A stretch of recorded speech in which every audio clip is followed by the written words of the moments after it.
आम आदमी पार्टी के नेता और राज्यसभा सांसद संजय सिंह को बेल मिल गई है। सुप्रीम कोर्ट ने बेल दी है, माने अब उनका जेल से बाहर आने का रास्ता साफ हो गया है। लेकिन कुछ सवाल हैं, मसलन 6 महीने तक संजय सिंह को जेल में क्यों रखा गया? आज जब बेल मिली या बेल के लिए सुप्रीम कोर्ट में सुनवाई हो रही थी, तो क्या तर्क दिए गए? ईडी ने उनकी बेल का विरोध क्यों नहीं किया? ये सारे सवाल आम लोगों के मन में आ रहे हैं, उन लोगों के मन में आ रहे हैं जो इस केस को फॉलो कर रहे थे। मेरे साथ ही अभिनव है जो कोर्ट की प्रोसीडिंग्स पर नज़र बनाए हुए थे। हम उनसे बात करते हैं, समझते हैं कि आज कोर्ट में संजय सिंह की जब बेल की सुनवाई हो रही थी उस दौरान क्या क्या हुआ। देखिए, इसमें हम तमाम अंग्रेज़ी के भारी भरकम शब्दों को सुनते समझते कोर्ट की प्रोसीडिंग समझाने की कोशिश करेंगे और कैसे संजय सिंह को ज़मानत मिल गई, वो भी तब जब आम आदमी पार्टी के बड़े बड़े नेता, खुद संयोजक अरविंद केजरीवाल, मुख्यमंत्री as a sitting chief minister गिरफ्तार हैं, जेल में हैं, तिहाड़ जेल में हैं, मनीष सिसोदिया जेल में हैं। और अब जब अरविंद केजरीवाल जेल जाते हैं तो एक बड़ा पॉलिटिकल लीडरशिप का वैक्यूम रहता है आम आदमी पार्टी के पास कि कौन लीडरशिप करेगा। मतलब अब आतिशी और सौरभ भारद्वाज के कंधों पर अतिरिक्त जिम्मेदारी देख रही थी पब्लिक, उनकी पत्नी बीच बीच में आ रही थी, लेकिन अब एक नोन चेहरा संजय सिंह जो पार्टी के कोर नेताओं में से माने जाते हैं, उनका जेल से आना आम आदमी पार्टी के लिए एक बड़ी राहत है। हुआ ये सबसे वोकल, सबसे रिलायबल, सबसे तीखी और तल्ख टिप्पणी करने वाले, मतलब हाँ, हम तो आज जो मामला था वो जस्टिस संजीव खन्ना, दीपांकर दत्ता और पीबी वार्ले के बेंच में था। तो जब मामला कोर्ट में पहुंचा तो सिंघवी, अभिषेक मनु सिंघवी, जो इस केस में आम आदमी पार्टी की तरफ से तर्क रख रहे हैं, पहले भी कई सारे जो है अरविंद केजरीवाल और तमाम लोगों की पैरवी कर चुके हैं, तो सबसे पहले पैरवी सिंघवी ने ही शुरू की। और जैसे ही बेंच लगी तो सिंघवी ने बताना शुरू किया कि भाई उनका पहले ये तर्क ये था कि जो सेक्शन 19 पीएमएलए एक्ट का जो सेक्शन 19 है, उसके तहत जो नेसेसिटी ऑफ अरेस्ट है, क्या वो थी, इसमें गिरफ्तारी होना चाहिए था या नहीं चाहिए था। फिर उन्होंने 19(1) को भी हाईलाइट करते हुए कहा कि भाई इसमें क्यों गिरफ्तारी की गई।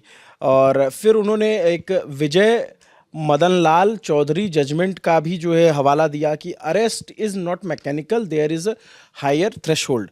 तो अपना तरकीब है कि ये कोई इसका एक बड़ा परिणाम होता है अरेस्ट करने का, ये सिर्फ एक मैकेनिकल चीज़ नहीं है। तो और उसके बाद आता है जिक्र दिनेश अरोड़ा का, जिसकी गवाही पर संजय सिंह की गिरफ्तारी हुई थी। संजय सिंह पे आरोप लगा था कि उन्होंने जो पैसा कथित शराब घोटाले में आया, उसमें ये हुआ कि संजय सिंह के खिलाफ जो ईडी की तरफ से कहा गया था कि 82 लाख रुपए का चंदा लेने का आरोप है। और जो है सप्लीमेंट्री चार्जशीट जो 2 मई को जारी की गई थी, उसमें इसका जिक्र था। और ये था कि पैसे को लाने, उसको छिपाने, उसको फैलाने और उसको उपयोग करने का आरोप संजय सिंह को के ऊपर कथित शराब घोटाला या फिर आबकारी नीति पर जो मामला है उस पर था।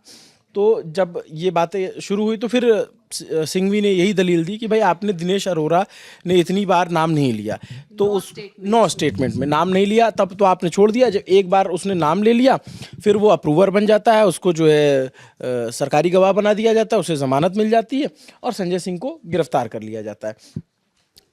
फिर कहा गया कि सिंघवी की तरफ से कि इनकी गिरफ्तारी इसलिए हो गई क्योंकि इन्होंने प्रेस कॉन्फ्रेंस की और कहा कि आपको याद हो एक बार प्रेस कॉन्फ्रेंस हुई थी संजय सिंह की तरफ से कि मेरा नाम ईडी ने गलती से लिख दिया। फिर बाद में ईडी ने क्लेरिफाई किया था कि भाई 3 बार जो है सही लिखा हुआ है, 1 बार जो है टाइपो हो गया था।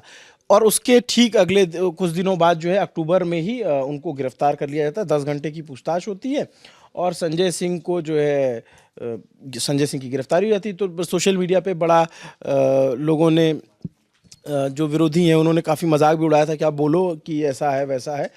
तो उस अक्टूबर से ही संजय सिंह जेल में बंद थे। इसको लेकर फिर जो है उन्होंने दलील देना शुरू किया।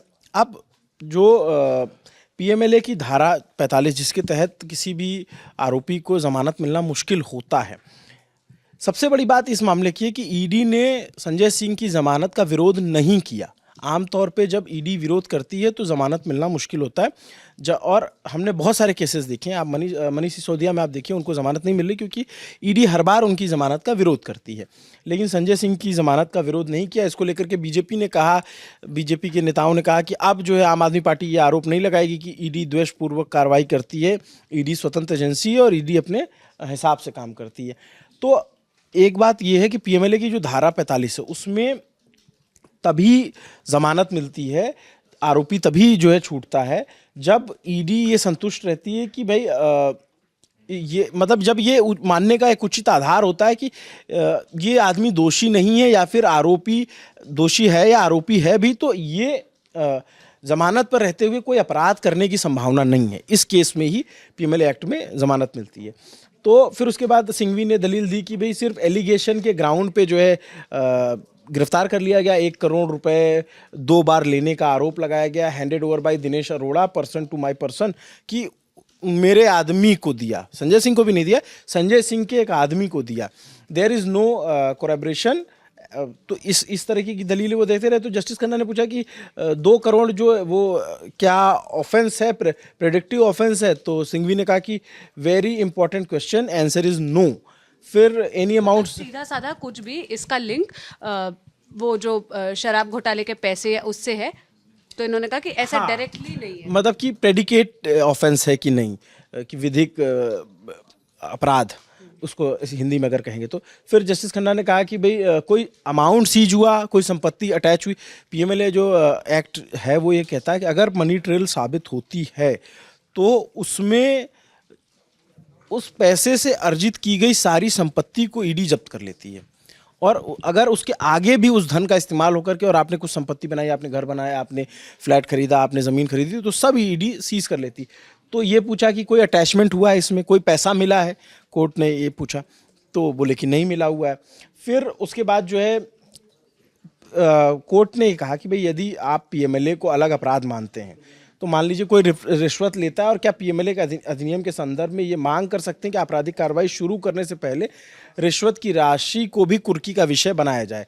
इसको लेकर के भी सवाल हुआ। फिर पूछा कि क्या आप कुर्की का आदेश पारित किए बिना पीएमएलए लागू कर सकते हैं? ये कोर्ट की तरफ से भी पूछा जा रहा है क्या, क्योंकि पीएमएलए का उद्देश्य मनी लॉन्ड्रिंग को जब्त करना और उसे वापस लेना है।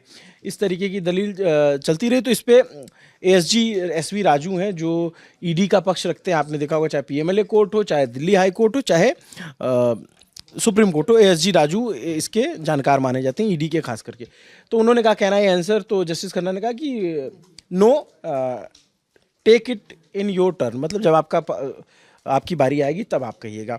और फिर उसके बाद जो है कोर्ट ने पूछा कि कोई रिश्वत अगर खो गई या रिश्वत ली गई और वो खर्च हो गई, वो नहीं मिल रही है, मनी ट्रेल ही स्टार्ट, हाँ मनी ट्रेल स्टेबल, तो क्या कुर्की का आदेश पारित किया जा सकता है? ये अभी तक जो है सारे सवाल पूछे जा रहे थे। फिर PMLA offence has a act on predicated offense if you accept you were unable to attach, you accept you are unable to find, therefore there is no proceed of crime। मतलब कुछ हुआ ही नहीं। हाँ, मतलब कि आपको क्या कुछ मिला, क्या नहीं मिला, ये सारी दलीलें अब सिंघवी और जस्टिस खन्ना सिंघवी से पूछ रहे हैं और सिंघवी उनको जवाब दे रहे हैं। तो वो कहते हैं ओवरऑल पिक्चर आप देखेंगे तो क्या अरेस्ट यहाँ नेसेसरी था, क्या ज़रूरत थी इसकी? 10वां स्टेटमेंट दिनेश अरोड़ा का दिया गया और वो जो है गॉस्पेल ट्रूथ हो गया। ये एक वर्ड इस्तेमाल किया, गॉस्पेल ट्रूथ, मतलब कि ईशोक्ति या फिर कहते हैं कि अकाट सत्य जो हो गया, कि ईशा की वाणी हो गई, इस तरीके से इसका वर्ड यूज़ किया जाता था, कोर्ट में भी आजकल यूज़ किया जाता था, गॉस्पेल ट्रुथ, कि ये अकाट सत्य हो गया। क्या is this a cat and mouse game, क्या ये चूहे बिल्ली का खेल चल रहा है? कि ये तो मतलब कि कैसे एक बयान के आधार पर गिरफ्तारी, दलील देते रहे। अच्छा, इस तरह की दलीलें सिंघवी अरविंद केजरीवाल के मामले में भी दे चुके हैं और मनीष सिसोदिया के मामले में भी दे चुके हैं। वो अनरिलायबल डॉक्यूमेंट्स का जिक्र यहाँ भी आया कि आप किसी दिनेश अरोड़ा के कुछ स्टेटमेंट्स को आप रिलायबल डॉक्यूमेंट्स मानकर किसी को अरेस्ट कर लेते हो और बाकी स्टेटमेंट्स जो आपके काम के नहीं, आप उनको अनरिलायबल डॉक्यूमेंट्स में डाल देते हो। और उसके बाद इन्होंने कहा कि ट्रेवेस्टी ऑफ जस्टिस, की ये जस्टिस का जो है मखौल उड़ाया जा रहा है, इस तरीके से आप 6 महीने से जेल में डाल रखा है, तमाम दलीलें दी गई। फिर जो है इन्होंने ईडी ने कोई अपोज नहीं किया और उनको बेल मिल गई नियमों और शर्तों पे। वो जब डिटेल जजमेंट आएगा तो उसमें पता चलेगा कि क्या क्या शर्तें लगाई गई हैं। लेकिन इस वक्त एक तरीके से आज ईडी के लिए एक तरीके से ओवरऑल थोड़ा सा कमज़ोर दिन रहा। आमतौर पे ईडी बहुत मजबूत संस्था मानी जाती है। आज ईडी के लिए कमज़ोर दिन ये इसलिए रहा कि एक तो दिल्ली की कोर्ट में जो है ईडी के एक दूसरे मामले में ईडी को फटकार मिली कि आप जो है जल्दबाजी में कोई काम मत किया करिए, आप जो है साक्ष्यों को जुटाया कीजिए। वो एक दूसरा मामला है, हाउस एवेन्यू कोर्ट में वो मामला, उसमें उसको जो है अगर आप देखेंगे तो, और एक इलाहाबाद हाईकोर्ट में एक मामला चल रहा था ईडी का, तो उसमें इलाहाबाद हाईकोर्ट की तरफ से कहा गया कि आप ईसीआईआर नहीं देते अगर गिरफ्तारी के वक्त। जैसे ईसीआईआर मतलब जैसे एफआईआर होता है, जो पुलिस दर्ज करती है वो एफआईआर कही जाती है, जो ईडी दर्ज करती है उसे ईसीआईआर कहा जाता है। तो पीएमएलए का जो कानून है वो सुप्रीम कोर्ट की भी वर्डिक्ट है, इस पर वर्डिंग है सुप्रीम कोर्ट की भी कि देना ज़रूरी नहीं है।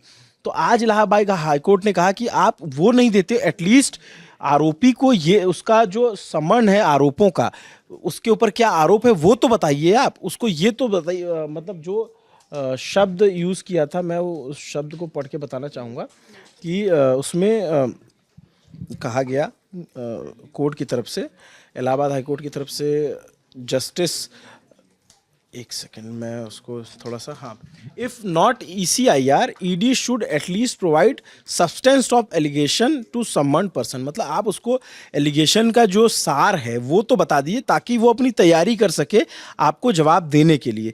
ये सौरभ मुकुंद वर्सेज ईडी का मामला है और जस्टिस मोहम्मद फैज़ आलम खान की बेंच में था, और उन्होंने उसको सुप्रीम कोर्ट के जो वो था टेकिंग नोट, ये भी बोला कि सुप्रीम कोर्ट ने जो रूल किया है कि not mandatory for ED to furnish a copy of ECIR, लेकिन आप उसको एटलीस्ट तो बताइए। तो एक इलाहाबाद हाई कोर्ट में ईडी को हल्का सा डोज मिला कि भाई आप इसको बताइए, हाँ क्या बात। और दूसरा ये दिल्ली कोर्ट में जो दिल्ली का उसमें मामले में कहा, उसमें एक ईडी ने जिसमें आरोपी बनाया था लोगों को, उसमें एक आरोपी की मौत हो गई थी। ये कौन सा केस है, पीएमएलए प्रोब में जो है उसमें कहा कि आप, पीएमएलए का ही मामला था, साल 2009 का था अभिनव ये। अगर आप इसके डिटेल्स में जाएंगे, इसमें आरोप था कि चेक जो है वो शायद 1,46,00,000 के जो चेक है वो बैंक अकाउंट में दो लोगों ने जमा कराए, लेकिन वो उनका लॉस था, कुछ रॉन्गफुल लॉस। मतलब वो पीएमएलए के तहत ही दर्ज हुआ मामला था जो काफ़ी सालों से चल रहा था, जिसमें 5 अक्यूज थे और एक अक्यूज की इस ट्रायल के दौरान ही तो इस पे जो वेबसाइट है जो लॉ मामलों की, लाइव लॉ ने ये हेडलाइन के साथ छापा हुआ है कि Delhi court slams ED for faulty PMLA probe, says ED must introspect steps to ensure expeditious and fair investigation. कि भाई आप जो है इस तरीके से जल्दबाजी में काम मत कीजिए, उसको थोड़ा सा कायदे से महत्वपूर्ण तरीके से रखिए। तो मैं इसलिए कह रहा था ओवरऑल ईडी के लिए कमज़ोर दिन था, क्योंकि संजय सिंह वाले मामले में भी जो है जस्टिस खन्ना ने कहा था कि नथिंग हैज़ बीन रिकवर्ड, कुछ भी बरामद नहीं हुआ, there is no to trace. मतलब कुछ भी, आप जो मनी ट्रेल की बात कर रहे हैं वो भी नहीं स्थापित हो पाया। और ये जो आर्ग्यू है कि मेरिट पे, और एक शब्द उसमें और उन्होंने कहा कि वी विल इसको feel instructions are required, we will list it on Tuesday. और ये कहकर जमानत देते हुए, हाँ, मतलब ये लंच के वक्त पर ये बात, ये आखिरी सवाल कहे फैसला सुनाने से पहले जो पूछा गया था वो ये कि मनी ट्रेल है तो कहाँ है, कहाँ इस्टेब्लिश हुआ। इसीलिए आप देखेंगे संजय सिंह की ज़मानत को या संजय सिंह को जो बेल मिली, इसको जब न्यूज़ वेबसाइट्स कवर कर रही हैं तो इसको इसी हेडलाइन के साथ कवर कर रही है कि कुछ नहीं मिला, 6 महीने में कुछ नहीं मिल पाया, मतलब कुछ बरामद नहीं हुआ ये, क्योंकि नथिंग हैज़ बीन रिकवर्ड, ये बात जस्टिस खन्ना ने कही। तो उसको कोट करके लोग बातें कह रहे हैं। अब सबसे बड़ी बात ये है कि ये वही मामला है जिस मामले में अरविंद केजरीवाल की गिरफ्तारी हुई है, ये वही मामला है जिस मामले में मनीष सिसोदिया की गिरफ्तारी हुई है। तो और इसमें अब संजय सिंह को ज़मानत मिलने से आम आदमी पार्टी के समर्थकों की उम्मीद बढ़ गई है कि उन्हें क्या पता अरविंद केजरीवाल को भी सुप्रीम कोर्ट से ज़मानत मिल जाए, या फिर जिस कोर्ट में वो ज़मानत के लिए जाएंगे। क्या बोला है कोर्ट ने, जस्टिस खन्ना ने अंत में एक बात और कही है कि जो ट्रायल कोर्ट सारे टर्म्स एंड कंडीशन देगा उसके आधार पर संजय सिंह को रिलीज किया जाएगा। और we must clarify that we have not made any comments on the basis of merits, जो बार बार सरकार की तरफ से, ईडी की तरफ से जो वकील पेश हुए थे, वो ये कह रहे थे कि आप ये देखिएगा कि इनको इस बात का फायदा ना मिले कि ये सांसद हैं। हाँ, इनका नहीं, लेकिन अब देखिए, सबसे बड़ी बात ये है कि जिस धारा में गिरफ्तारी हुई है उसमें पीएमएलए एक्ट में आपकी जमानत तभी हो सकती है जब ईडी विरोध ना करे तब। तो आम आदमी पार्टी के समर्थकों की उम्मीद बढ़ी हुई है कि केजरीवाल और मनीष सिसोदिया को भी जमानत मिल सकती है ऊपरी अदालतों से, लेकिन क्या वहाँ ईडी विरोध नहीं करेगी, ये बड़ा सवाल है। और ईडी क्यों विरोध नहीं करेगी जब ईडी ने अभी कार्रवाई की है अरविंद केजरीवाल पे, सिटिंग चीफ मिनिस्टर को गिरफ्तार किया है। तो ये इस पूरे मामले का अपडेट है। अब जब संजय सिंह बाहर आते हैं तो वो क्या बोलेंगे, ये देखने वाली बात होगी। बाकी आप आम आदमी पार्टी के अगर नेताओं के ट्वीट और रिएक्शंस को फॉलो करेंगे तो पहला ट्वीट मुझे लगता है यही आया कि शेर बाहर आ गया है, शेर को ज़्यादा दिन तक अंदर रखा नहीं जा सकता। कुछ इस तरह की बातें आम आदमी पार्टी के नेताओं की तरफ से कही। आतिशी ने प्रेस कॉन्फ्रेंस की, सौरभ भारद्वाज ने प्रेस कॉन्फ्रेंस की। अब जो सवाल अभिनव ने अंत में छोड़ा, उसी सवाल के साथ हम इस वीडियो को ख़त्म करेंगे कि क्या मनीष सिसोदिया और अरविंद केजरीवाल को भी इसी तरह से ही कोर्ट से राहत मिल सकती है। आप इस पूरे प्रोसीडिंग पर, संजय सिंह पर जो आज कोर्ट में कहा गया, उस पर क्या राय रखते हैं, हमें कमेंट बॉक्स में बताइएगा। कैमरे के पीछे मेरे साथी आलोक थे, मैं सोनल हूँ। ललन टॉप देखते रहिए। शुक्रिया।